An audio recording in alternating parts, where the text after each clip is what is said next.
sucesso da seleção brasileira no futebol faz dela um símbolo do que o jogo tem de melhor. Os jogadores brasileiros são reconhecidos pelo seu talento e muitos deles são ídolos nos principais times do mundo.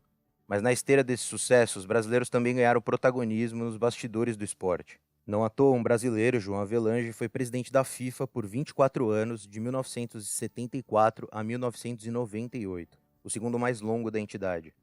Da mesma forma, a Confederação Brasileira de Futebol, por ser dona da seleção brasileira, se tornou uma peça-chave das disputas desse bastidor. Com tanta importância e rodeada de patrocinadores importantes do futebol, a CBF também vive suas próprias disputas. E os últimos 30 anos têm sido intensos na entidade desde que assumiu a presidência o Ricardo Teixeira, em 89. Na sua gestão, o Brasil foi 2 vezes campeão do mundo, teve jogadores históricos como Ronaldo, Romário e Ronaldinho e fechou um dos maiores patrocínios da história do esporte com a Nike. A época gloriosa fez do Ricardo Teixeira não só um nome influente na política do futebol, mas também na própria política do Brasil. E junto com essa notoriedade, começaram a surgir também as acusações por corrupção que escorriam da CBF. O dirigente depois em 2 CPIs, a do futebol e da CBF Nike, mas o bom relacionamento com os congressistas evitou danos maiores a ele ou à entidade. O lobby com os políticos também evitou a criação de outras CPIs, como a que investigaria a Copa do Mundo de 2014. Em 2012, diante de mais acusações e o desgaste junto à opinião pública, o Ricardo Teixeira renunciou. Mesmo assim, 2 anos depois, ele ainda foi citado no escândalo do FIFA Gate. Ele é acusado de receber propina em pelo menos 2 situações. E foi essa mesma investigação que tirou da CBF os seus 2 sucessores, José Maria Marim e Marco Polo Del Nero. Esse segundo é nome importante do futebol de São Paulo. Depois de 2 presidentes envolvidos em corrupção, a CBF precisava de um dirigente de costas quentes, que conseguisse suportar a pressão do cargo. Mas a estratégia demorou muito pouco para dar errado. 1 ano depois de assumir, em 2015, o Del Nero foi mais um citado no FIFA Gate. Desde então, ele não pode sair do Brasil, senão pode ser preso. Em 2017, começou o banimento de qualquer atividade dele ligada ao futebol por corrupção, conflito de interesses e burlar o código de ética da FIFA. Diante disso tudo, a CBF precisava amansar a situação. Para isso, o escolhido foi Rogério Caboclo, o principal personagem do episódio de hoje, 46 do Bola na Agulha.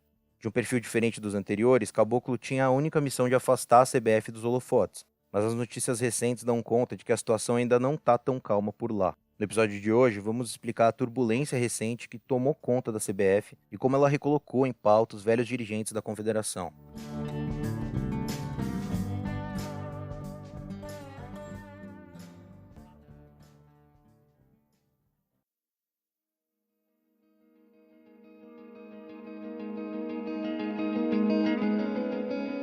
No dia 12 de maio, saiu uma matéria na ESPN.com, assinada pelo Pedro Ivo Almeida.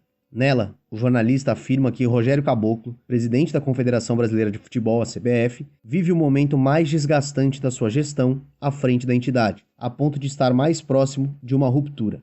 Rogério Caboclo pode deixar o comando da CBF por conta da gravidade de uma crise interna que afeta a confederação. E os motivos exatos dessa crise não ficam totalmente claros na notícia da ESPN e nem em nenhum outro conteúdo publicado sobre o tema por outro veículo. O que sabemos é que Rogério Caboclo tem uma relação desgastada com uma funcionária da CBF. Não foi revelado o nome dela, apenas alguns dos cargos pelos quais ela passou. Essa funcionária tem ligação com o ex-presidente da CBF, Marco Polo Del Nero, um adversário político de Caboclo. Ela começou como recepcionista da CBF em 2012 e foi subindo degraus, até chegar ao cargo de secretária executiva de Del Nero quando ele estava na presidência. Desde 2016, ela é a cerimonialista da entidade. Ela permaneceu trabalhando com o ex-presidente da CBF até 2017, ano em que ele foi banido pela FIFA por corrupção. Ou seja, ao longo desse período trabalhando com o presidente, essa funcionária foi se tornando alguém influente, presente no dia a dia da confederação. Em 2018, Rogério Caboclo foi eleito para ser o novo presidente da CBF. E o dirigente começou, aos poucos, tentar se tornar independente no comando, digamos assim. Enquanto algumas pessoas ainda recorriam a Del Nero, Caboclo não pretendia mais seguir ordens de ninguém, nem de qualquer funcionário. Tudo indicava que, por conta dessa postura, Caboclo começava a entrar em atrito com muita gente, inclusive com essa funcionária, que seguiu com seu trabalho na entidade e é, aparentemente, o pivô de toda a crise atual que cerca a CBF. Essa postura mais truculenta do Caboclo, e apresentando desvios de comportamento, segundo fontes internas da CBF, fez dele uma pessoa não muito amada nos bastidores da confederação. Esse desgaste, especificamente com essa funcionária, teve uma repercussão interna gigantesca. De acordo com outra matéria, do UOL, 10 fontes apontaram diferentes situações em que o presidente Rogério Caboclo teve atitudes desagradáveis. Também foi considerado agressivo, arrogante e alterado em diversas situações com funcionários. De acordo com relatos, as discussões entre Caboclo e essa mulher eram frequentes e em tom elevado, ou seja, verdadeiros bate-bocas. Em abril, essa funcionária teria falado para Del Nero, seu antigo chefe na CBF, sobre o comportamento do atual presidente. E aí, a bomba estourou. E é importante ressaltar que a relação entre o Del Nero e o Caboclo nunca foi das melhores, né? Não é uma coisa de agora. Eles são rivais, eles são adversários políticos. E diante desse relato da funcionária, o Del Nero decidiu agir contra o presidente, o rival dele. O Del Nero teria informado aos seus aliados que caso o Caboclo não baixasse o tom, né, não mudasse a sua postura, ele, Del Nero, mexeria os pauzinhos, entre aspas, nos bastidores para conseguir arrancar o Caboclo da cadeira de chefe da entidade, a qual ele ocupa hoje. Não existe impeachment contra o presidente da CBF, a não ser em casos específicos, né, de corrupção. Portanto, o que o Del Nero tentaria fazer, aparentemente, é jogar o máximo de pessoas possível contra o Caboclo, a ponto da situação do presidente ficar insustentável no comando. E aí ele teria que renunciar ou pediria licença do cargo. Mas a situação ainda não chegou nesse ponto, pelo menos até agora. O que aconteceu de concreto foi a funcionária pediu o afastamento do dia a dia da CBF alegando desgaste mental. Ela perdeu a mãe e o avô por conta da Covid-19 e por isso ela apresentou um laudo médico que deu a ela 15 dias de licenciamento. Depois, esse período foi renovado por mais um mês. E vendo que essa situação toda estava se complicando, para o seu lado, o presidente Caboclo também se afastou. Ele tirou uma semana de férias nesse mesmo período em que a funcionária se licenciou. E essas férias, oficialmente e teoricamente, já estariam programadas. Só que gente de dentro da própria confederação diz que a saída do presidente se deu de forma bastante abrupta, que, na verdade, ele saiu de repente. Fato é que pouco tempo depois, o Caboclo correu para pedir ajuda a um outro ex-presidente da CBF, que é seu aliado e padrinho político, e que a gente já falou aqui, o Ricardo Teixeira. O Ricardo Teixeira renunciou ao cargo máximo da Confederação Brasileira de Futebol em 2012, também por suspeita de corrupção, né? Só que apesar de estar banido do futebol desde 2019 e não sair do Brasil com medo de ser preso, ele ainda é bastante influente no ambiente do futebol, em especial a CBF. E aí não tem jeito, né? O grupo de pessoas que comandam o futebol no Brasil é sempre o mesmo, trocam-se alguns rostos, mas Ricardo Teixeira, Del Nero, todas essas pessoas ainda têm bastante influência nesse meio. E ao procurar o Ricardo Teixeira, o Caboclo, ele estava tentando buscar ajuda para contornar toda essa crise. O ex-presidente da CBF é também um inimigo político do Del Nero, assim como o Caboclo, e tem os seus contatos ali na confederação. Teve primeiro um telefonema entre Caboclo e Ricardo Teixeira e depois um encontro presencial já agora no mês de maio. Desde o dia 4, o Caboclo voltou a trabalhar presencialmente no prédio da CBF depois de ter tirado esse período aí de férias. Enquanto isso, o Ricardo Teixeira conversou com alguns dos vice-presidentes da CBF, são 8 no total, para tentar aliviar um pouco a barra do Rogério Caboclo, digamos assim. O intuito é não deixar o Marco Polo Del Nero influenciar ninguém contra o atual presidente. Só que apesar dessa intervenção, a situação do Caboclo aparentemente ainda não melhorou muito. A reportagem traz o panorama, explica algumas questões, mas apresenta muitas lacunas ainda. Conexões, como o caso da funcionária. Quem de fato ela é? Justificativas que deixem mais claro o objetivo de todo mundo nessa história. E perspectivas sobre o futuro da entidade máxima do futebol no Brasil. O que sabemos é que seu presidente atravessa uma grande crise interna, muita gente não gosta dele e, diante disso, algumas figuras antigas ressurgiram na cena. Caso o Caboclo renuncie do seu cargo, o vice-presidente mais velho se torna presidente temporário, no caso Coronel Nunes, que chegou a presidir a CBF após o banimento do Del Nero em 2017. Então, em um mês, ele convoca uma eleição com os outros 7 vice-presidentes.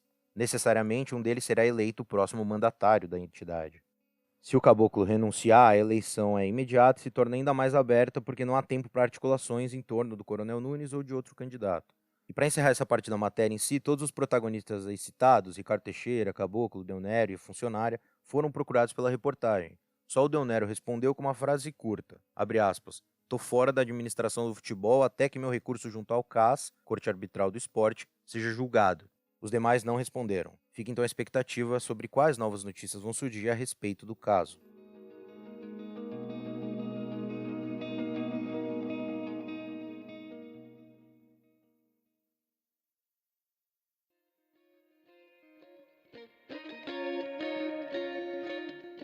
situação política da CBF nunca foi plenamente estável, mas certamente teve o seu momento mais conturbado na última década. Nos últimos 9 anos foram 4 presidentes, um número expressivo, ainda mais se pensarmos que desde que a entidade se estabeleceu de forma independente da antiga CBD, Confederação Brasileira de Desportos, em 1979, o número de presidentes foi exatamente o mesmo, 4, sendo 3 deles entre 1979 e 1989.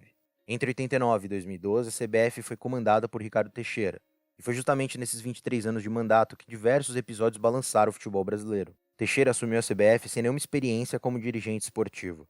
O ponto mais pesado do seu currículo era ser genro do João Avelange, histórico dirigente do esporte brasileiro, que, como a gente já falou, presidiu a CBD entre 58 e 75 e a FIFA entre 75 e 98. O sogro e padrinho político fez forte campanha por Ricardo Teixeira, que foi eleito de forma unânime para presidir a CBF. Já no início do seu mandato, surgiram acusações sobre a sua conduta à frente da Confederação. Ele foi acusado de receber propinas para negociar a preparação do Brasil para a Copa de 90, na Itália, e na negociação de patrocínio com a Pepsi. No entanto, o título da Copa de 94 colocou panos quentes nas denúncias. Mas os episódios suspeitos envolvendo Teixeira continuaram. Na volta da seleção para o Brasil, depois do Tetra conquistado nos Estados Unidos, o então presidente conseguiu, junto ao governo federal, que a delegação não passasse pela alfândega. Depois se descobriu que o voo estava com cerca de 10 toneladas em compra de jogadores, comissão técnica e dirigentes da CBF, e que a manobra do Ricardo Teixeira foi, na verdade, uma estratégia de sonegação fiscal. A CBF foi, posteriormente, condenada a pagar uma multa de 46 mil de ICMS, referente ao chamado avião da Muamba. Na segunda metade dos anos 90, a CBF fechou um contrato de patrocínio com a Nike no valor de 200 milhões de dólares, algo muito incomum naquele momento. O contrato despertou suspeitas e foi o principal motivo da instauração da CPI do futebol, ou CPI da Nike. A comissão parlamentar balançou Ricardo Teixeira, que chegou a escrever sua carta de renúncia. No entanto, em uma articulação envolvendo parlamentares e o presidente da Federação do Rio de Janeiro na época, acabou cozinhando a CPI, que nem chegou a ter um relatório final. Com a conquista do Penta em 2002, a questão acabou ficando em segundo plano. Com o título, o prestígio de Ricardo Teixeira aumentou, e ele começou a liderar novas articulações comerciais, contratos milionários envolvendo os amistosos da seleção e o lobby para que o Brasil sediasse a Copa de 2014. O objetivo de Teixeira era, no futuro, se tornar presidente da FIFA. E nessa tentativa de escalar o topo do futebol, foi que teve início a sua derrocada. As acusações davam conta de que ele recebeu propinas nas negociações dos direitos de transmissão da Copa do Mundo de 98 e 2002, mediadas pela agência de marketing ISL. Também havia suspeita de que Ricardo Teixeira, juntamente com a empresa Ailando, do espanhol Sandro Rosell, haviam superfaturado a realização de amistosos da seleção brasileira e que parte do dinheiro era depositada diretamente para Teixeira. Pouco depois das reportagens que denunciaram esses esquemas, ele renunciou à presidência da CBF e do comitê organizador local da Copa do Mundo de 2014, alegando motivos de saúde e dizendo que precisava ficar com a família. Teixeira também foi acusado de receber propina para votar a favor do Catar como sede da Copa de 22, o que levou a seu afastamento da FIFA ainda em 2012. Em 2019, o Comitê de Ética da FIFA baniu Ricardo Teixeira e seus sucessores José Maria Marim e Marco Polo Del Nero pelo recebimento de mais de 34 milhões em propinas envolvendo contratos de transmissão da Libertadores da América, da Copa América e da Copa do Brasil. E essas duas figuras que sucederam Ricardo Teixeira também não estão muito bem na fita, como a gente já citou. O José Maria Marim ele foi preso na Suíça em 2015, justamente por esse recebimento de propinas em contratos de transmissão.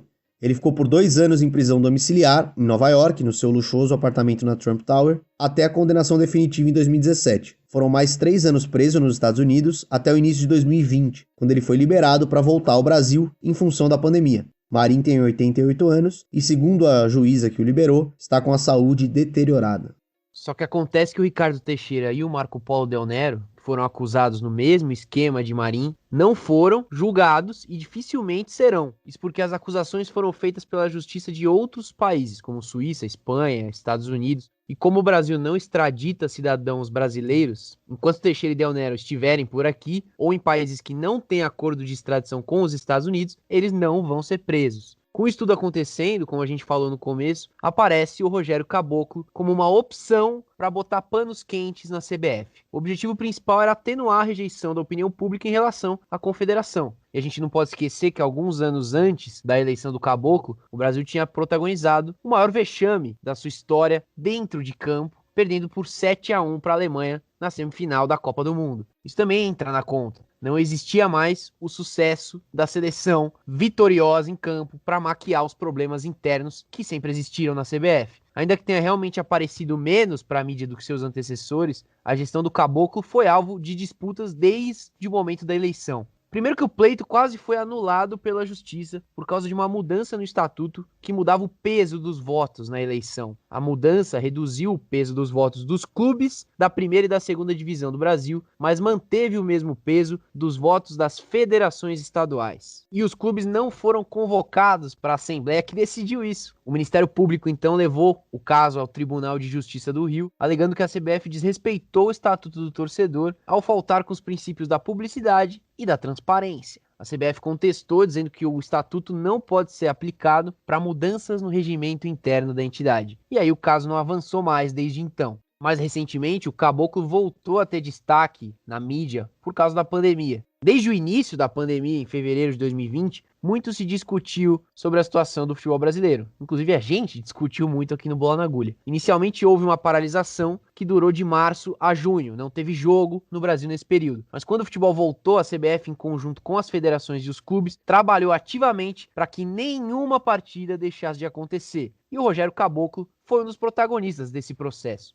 Um acordo feito com a FENAPAF, a Federação Nacional dos Atletas, reduziu o tempo mínimo entre um jogo e outro de 3 para 2 dias, de modo que o calendário encaixasse o final dos campeonatos estaduais, o Campeonato Brasileiro, a Copa do Brasil, além das competições continentais, a Libertadores e a Sul-Americana. A temporada aconteceu de forma bastante atípica e mais espremida do que sempre foi. Uma série de clubes sofreu com surtos de Covid em seus elencos, jogos foram remarcados. No fim, a avaliação dos protocolos foi, na visão dos dirigentes, positiva. Segundo o Rogério Caboclo, o trabalho feito pela CBF, federações e clubes foi lindo e maravilhoso. No entanto, paralelamente à mudança de temporada, os números de casos e mortes por Covid-19 começaram a bater recordes diários no Brasil. E o volume das críticas à continuidade do futebol aumentou consideravelmente. E é aí que vem o dia de fúria do Rogério Caboclo, agora nesse ano de 2021.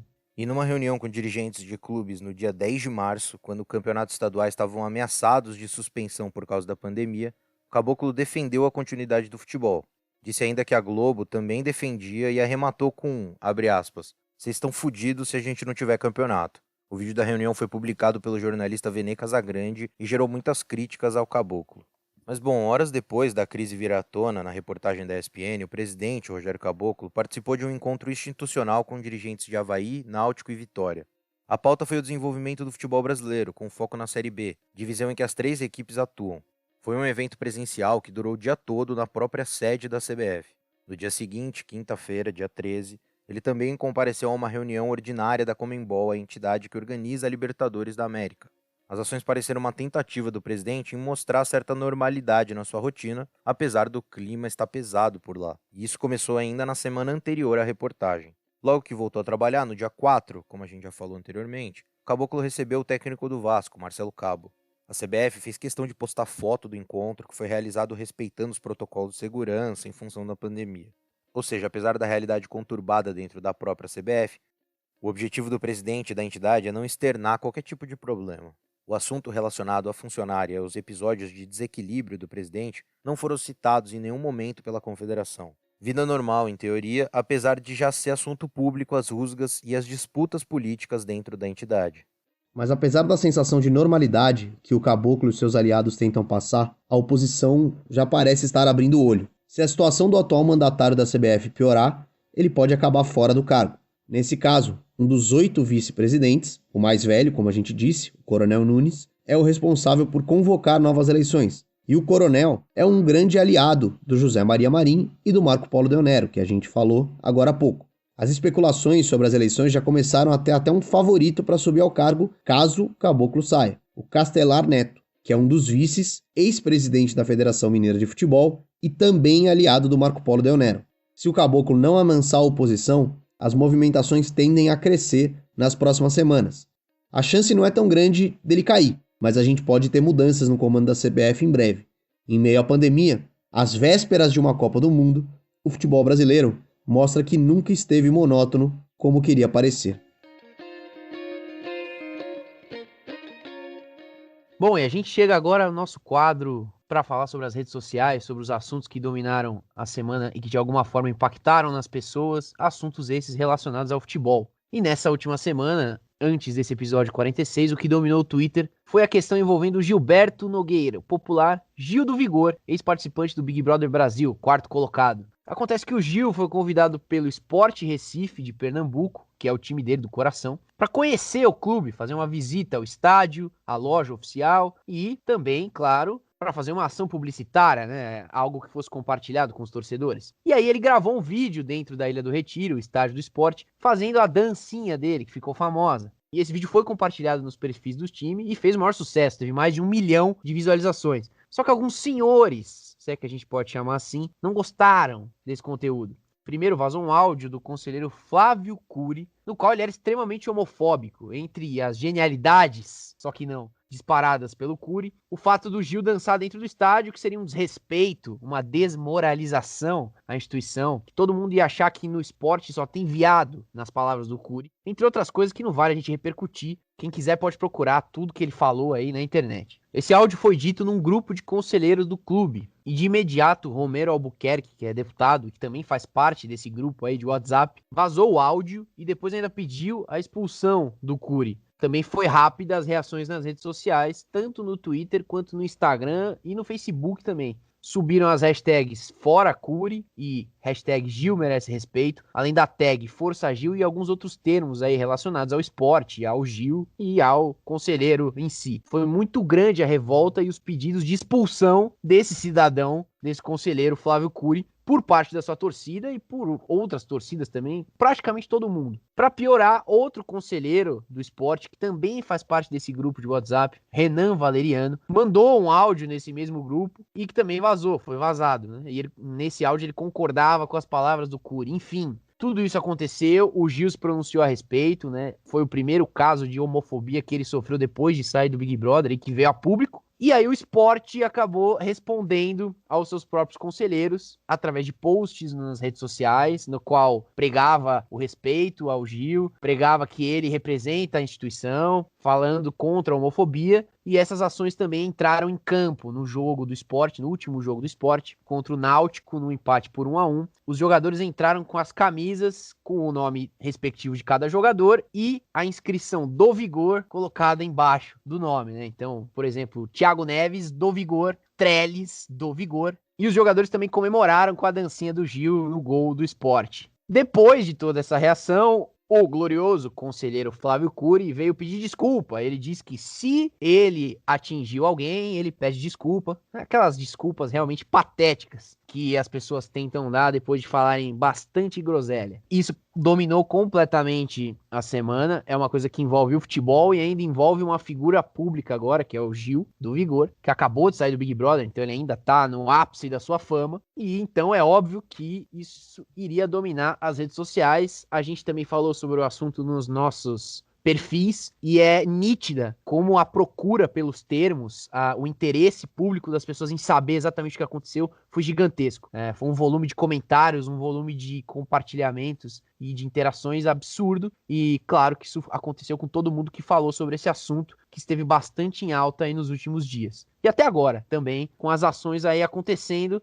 O Flávio Cury pediu desculpa, mas ainda não tem nada oficial do esporte expulsando esse conselheiro ou afastando esse conselheiro. Ele também aparentemente ainda não se retirou de alguma forma e as pessoas continuam pedindo por isso. Então ainda tem coisas para acontecerem nos próximos dias. Fato é que é interessante perceber como essa reação há alguns anos talvez não fosse tão achincalhada pelas pessoas. E hoje em dia simplesmente não tem mais espaço para um cidadão desse falar o que falou e tá claro para todo mundo.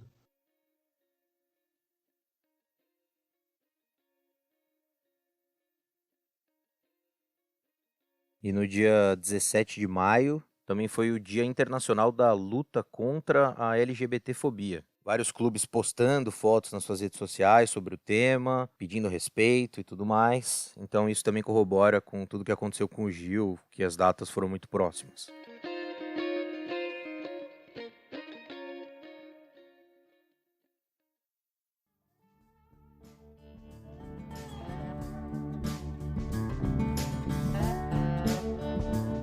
Mas é isso. O Bola na Agulha vai ficando por aqui, depois de mais um programa bastante interessante, que eu tenho certeza que a audiência vai gostar muito. E sem ficar enrolando muito hoje, eu vou agradecer ao Álvaro pela presença e passar a palavra para o Guilherme, que eu também agradeço, mas para que ele possa se despedir da audiência com o entusiasmo de sempre. Um abraço.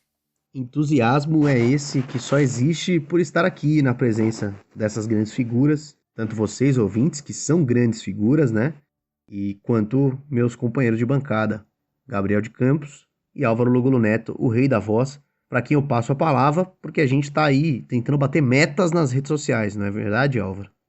É verdade, sempre, né? Nosso objetivo sempre é bater metas nas redes sociais, porque nós somos esse tipo de pessoa que fica acompanhando em tempo real as curtidas, esse tipo de coisa. Realmente é muito saudável. E acho que dá pra enrolar. O Gabriel falou que não dá pra enrolar, mas eu tô vendo aqui o tempo de duração do nosso podcast, dá pra enrolar um pouco. Então dá pra mandar aí um salve, um abraço a todos os seguidores aí no Twitter. Tô vendo aqui, ó, bastante gente seguiu, a Gabriela, o Daniel, a Vanessa. Não, o pessoal aqui tem um outro rapaz com o ícone do Neymar, então eu não sei se ele é verdade ou se é um robô, mas a gente aceita robôs também, aí é que tá. A gente aceita todo mundo. Então você pode entrar lá no nosso Twitter ou no Instagram, que eu acho que era sobre o Instagram que o Guilherme estava se referindo. Estamos próximos de uma marca aí redonda, e como todo mundo sabe, essas marcas são bastante especiais. Todas as nossas redes sociais têm a mesma arroba, para ficar mais fácil para você. Arroba bola na agulha, uma só entre o N e o G. Lá no Instagram, lá no Twitter, no Facebook e no YouTube também. Se você procurar, você vai achar o nosso canal, onde esse episódio estará em breve no ar para você ouvir. Além, é claro, dos outros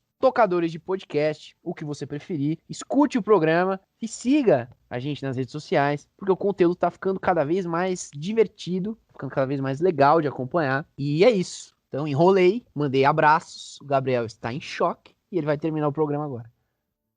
Sim, tô chocado, mas já que a gente está nesse momento, eu ainda vou pedir para a audiência, quem tiver condição, quem tiver vontade, quiser ajudar com a gente na nossa campanha de financiamento coletivo no PicPay, é muito fácil. Você acessa o PicPay, né, baixa o aplicativo, coloca aí no seu celular, aí você procura lá, Bola na Agulha. Do mesmo jeito que o Álvaro falou, a nossa arroba nas redes sociais é o nosso perfil no PicPay.